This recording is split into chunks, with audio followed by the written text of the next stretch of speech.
Assalamualaikum warahmatullahi wabarakatuh. Perkenalkan, nama saya Farul Razi. Saya mahasiswa Fakultas Ekonomi, Program Studi Manajemen, Universitas Muhammadiyah Banda Aceh. Pada kesempatan ini, saya akan mempresentasikan mata kuliah Metode Kuantitatif dan Pengambilan Keputusan, yaitu tentang pertimbangan etika dalam pengambilan keputusan. Pertimbangan-pertimbangan etika harus menjadi kriteria yang penting dalam pengambilan keputusan organisasi.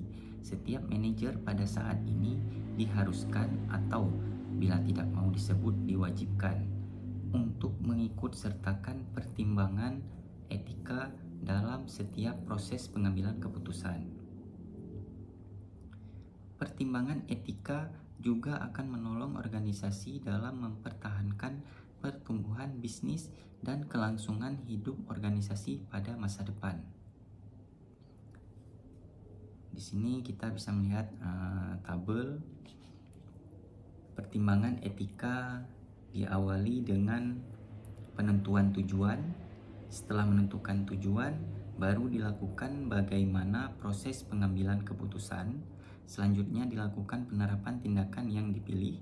Setelah melalui proses tersebut, perlu dilakukan pengawasan terhadap konsekuensi.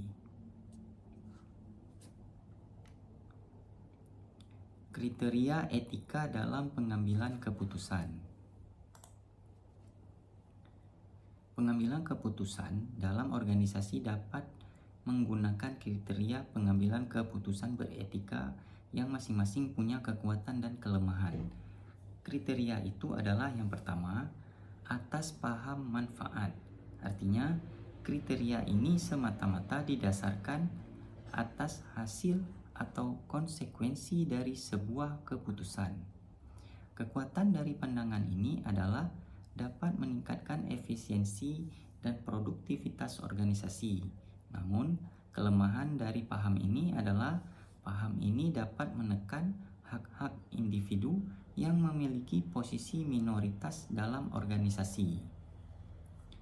Selanjutnya, fokus atas hak merupakan kriteria yang mendiskusikan etika sebagai bagian dari pemenuhan hak-hak individual atau hak asasi manusia.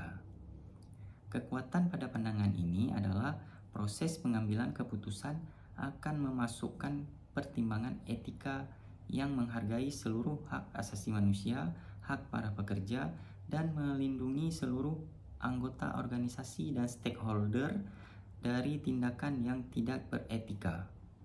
Sedangkan kelemahan dari kriteria ini adalah fokus yang berlebihan terhadap HAM atau pekerja dapat menjadi bumerang yang mengurangi tingkat efisiensi dan produktivitas organisasi.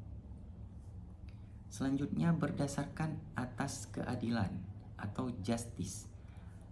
Apa yang dimaksud dengan keadilan pada kriteria ini? Proses pengambilan keputusan yang berlangsung dilakukan dengan menekan pada pentingnya penerapan aturan main yang jelas, adil, dan tidak memihak satu pihak tertentu. Kekuatan dari kriteria ini adalah keadilan akan melindungi kepentingan golongan minoritas yang cenderung tidak memiliki perwakilan di organisasi dan lemah dari segi otoritas dan kekuasaan.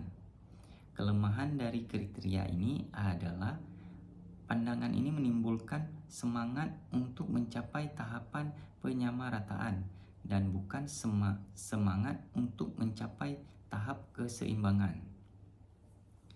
Selanjutnya, fokus terhadap pemenuhan kewajiban. Tujuan didirikan organisasi adalah pencapaian tujuan pribadi dan tujuan sosial umum. Tujuan sosial menghasilkan konsep sosial atau corporate responsibility. Organisasi yang efektif memiliki kemampuan menyeimbangkan pencapaian dan tujuan.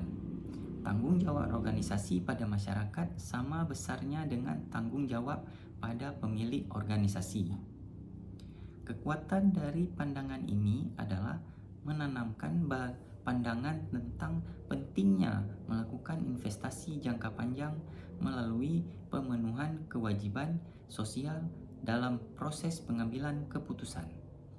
Sedangkan kelemahan pandangan ini adalah keterlibatan yang terlalu besar tanpa dukungan dana yang kuat untuk akan menghabiskan dana operasional kegiatan bisnis, terutama dalam jangka pendek dan menengah. Kemudian atas pandangan efek reputasi.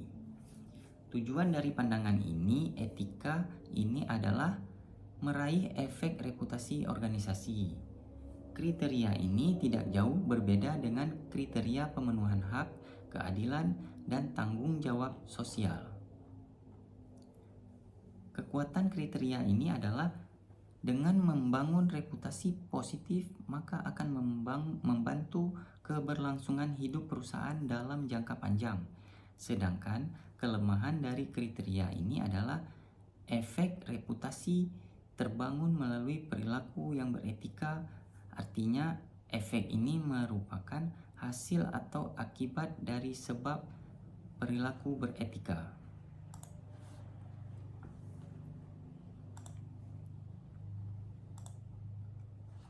Pertimbangan etika. Para pengambil keputusan bermazhab dogmatis menempatkan pandangan etika atas dasar paham manfaat untuk selalu mendapatkan laba.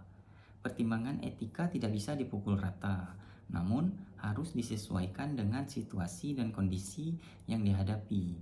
Intinya, manajer dan organisasi harus selalu dan wajib untuk menerapkan pertimbangan-pertimbangan etika dalam pengambilan keputusan, dalam menentukan kebijakan dan strategi bisnis. Ethic now, later, or never, your choice. Sekian presentasi dari saya, lebih dan kurang saya mohon maaf. Saya akhiri, wabillahi taufiq wal hidayah. Wassalamualaikum warahmatullahi wabarakatuh.